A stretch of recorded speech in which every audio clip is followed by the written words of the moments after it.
नमस्कार दोस्तों, मेरे चैनल भक्ति भाव टीवी में आपका स्वागत है। तो दोस्तों, आज की इस वीडियो में मैं आपको बताने वाली हूँ कि कैसे महाभारत युद्ध में पांडवों को जिताने के लिए श्री कृष्ण ने किए ये छल।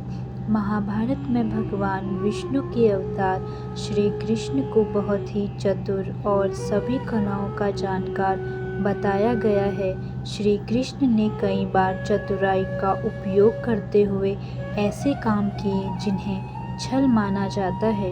यहाँ जानते हैं कि 5 ऐसे प्रसंग जब श्री कृष्ण ने अपनी इस चतुराई का प्रयोग महाभारत युद्ध में पांडवों को जिताने में किया।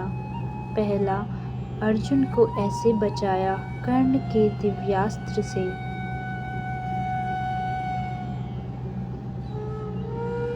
महाभारत युद्ध से पहले देवराज इंद्र को यह डर था कि उनका पुत्र अर्जुन कर्ण से जीत नहीं पाएगा जब तक कि कर्ण के पास कुंडल और कवच हैं। इसीलिए इंद्र ने ब्राह्मण का वेश धारण करके कर्ण से उसके कुंडल और कवच दान में मांग लिए।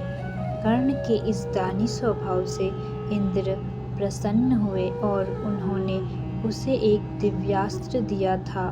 इंद्र ने कर्ण से कहा था कि ये दिव्यास्त्र सिर्फ एक बार चल सकता है और जिस पर भी इसका उपयोग किया जाएगा वह इंसान हो या देवता बच नहीं सकेगा। कर्ण ने ये दिव्यास्त्र अर्जुन के लिए संभाल कर रख लिया था। कर्ण चाहता था कि इस दिव्यास्त्र से ही अर्जुन को युद्ध में पराजित करेगा।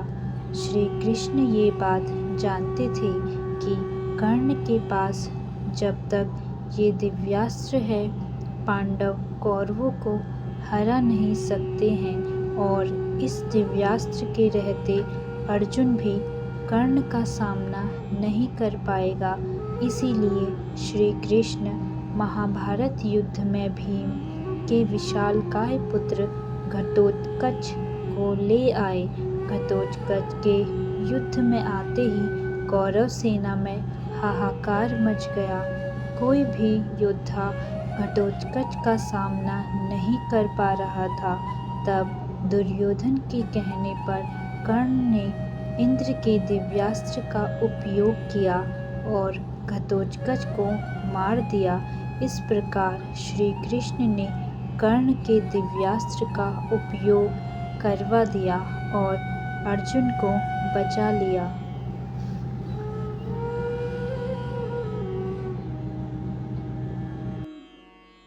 दूसरा, श्री कृष्ण की चतुराई से दुर्योधन की जांघ नहीं बन पाई लोहे की। महाभारत युद्ध के समय गांधारी ने अपने पुत्र दुर्योधन को पूरी तरह नग्न अवस्था में बुलवाया था। माता की आज्ञा का पालन करने के लिए दुर्योधन भी नग्न अवस्था में ही जा रहा था। तब श्री कृष्ण दुर्योधन को नग्न देखकर हंसने लगे। श्री कृष्ण ने दुर्योधन से कहा कि इस अवस्था में माता के सामने जाओगे तो तुम्हें शर्म नहीं आएगी। ये बात सुनकर दुर्योधन ने अपने पेट के नीचे जांघ वाले हिस्से पर केले का पत्ता लपेट लिया और इसी अवस्था में गांधारी के सामने पहुंच गया। गांधारी ने अपनी आंखों पर बंधी पट्टी खोलकर दुर्योधन के शरीर पर दिव्य दृष्टि डाली। इस दिव्य दृष्टि के प्रभाव से दुर्योधन की जांघ के अकेला पूरा शरीर लोहे के समान हो गया। जांघ लोहे की तरह इसीलिए नहीं हुई क्योंकि दुर्योधन ने जांघ पर केले का पत्ता लपेट लिया था। श्री कृष्ण जानते थे कि यदि गांधारी ने नग्न दुर्योधन पर दिव्य दृष्टि डाल दी तो उसका पूरा शरीर लोहे के समान हो जाएगा। इसके बाद कोई भी दुर्योधन को पराजित नहीं कर पाएगा। श्री कृष्ण ने चतुराई से दुर्योधन की जांघ को केले के पत्ते से ढकवा दिया था। इसी कारण दुर्योधन की जांघ लोहे के समान नहीं हो पाई और शेष पूरा शरीर लोहे का हो गया था।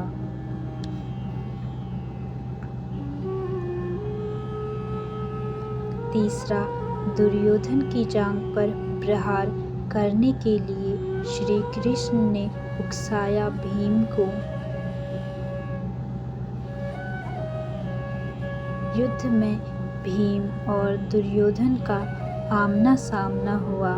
तब भीम दुर्योधन को किसी भी प्रकार पराजित नहीं कर पा रहा था, क्योंकि दुर्योधन का शरीर लोहे की तरह बन चुका था और भीम की गदा के प्रहारों का कोई असर उस पर नहीं हो रहा था।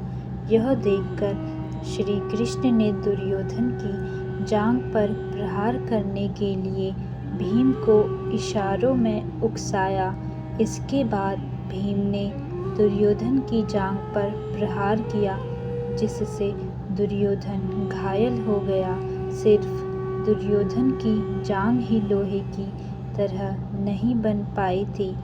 गदा युद्ध का एक नियम यह भी था कि योद्धा एक दूसरे पर सिर्फ कमर के ऊपर ही प्रहार कर सकते थे, लेकिन श्री कृष्ण के उकसाने पर भीम ने दुर्योधन की कमर के नीचे जांघ पर गदा से प्रहार किया था, जिससे बलराम श्री कृष्ण पर क्रोधित भी हुए थे।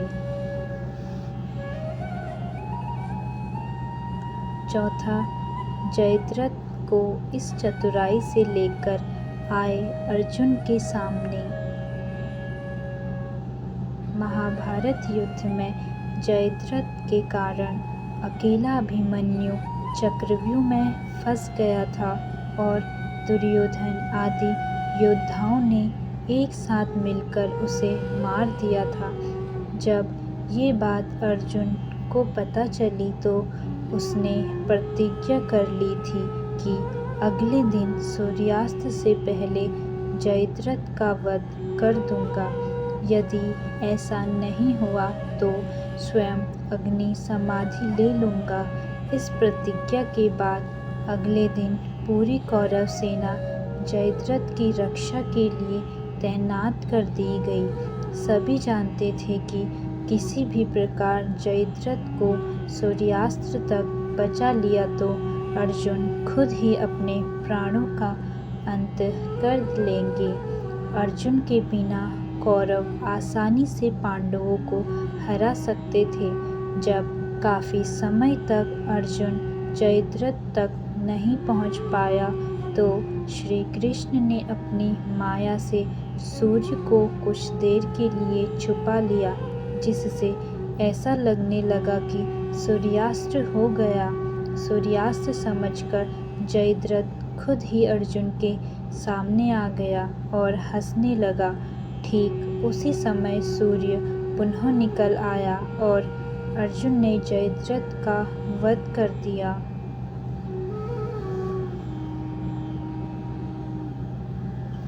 पांचवा, श्री कृष्ण की चतुराई से अर्जुन ने ऐसे हराया भीष्म को।